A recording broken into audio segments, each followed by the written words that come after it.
simpleng kare-kare lang. So, magsosote ako ng onion. Hindi ko nilagyan ng bawang kasi bawal sa akin. So, onion lang siya. So, sinutay ko. After that, nilagyan ko siya ng powdered na suwete. And then, halu-haluin ng konti. After that, nilagyan ko na siya ng pinagpakuluan ng beef oxtail. Yun yung ginamit ko. So, konting halo lang po yan. And after that, nilagyan ko na siya ng peanut butter. So, peanut butter, alalay lang tayo sa paglalagay. Kung gusto mo ng medyo malapot pa, lagyan mo lang siya ng another butter pa. Or peanut butter rather. Lagyan mo rin siya ng konting asin para pampalasa.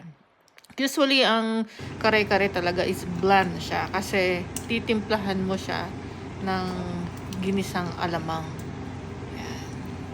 After that, nilagay ko na yung gulay. Yung sitaw muna. Yan. Kasi last na ilalagay ko yung pechay kasi madaling maluto yun eh.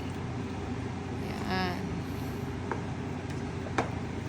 Wala akong nilagay na talong at sa puso ng saging kasi dito sa place ko mahirap makahanap, lalo na yung puso ng saging tsaka even talong. So ito lang yung gulay na nilagay ko since nagre-crave talaga ako sa kare-kare.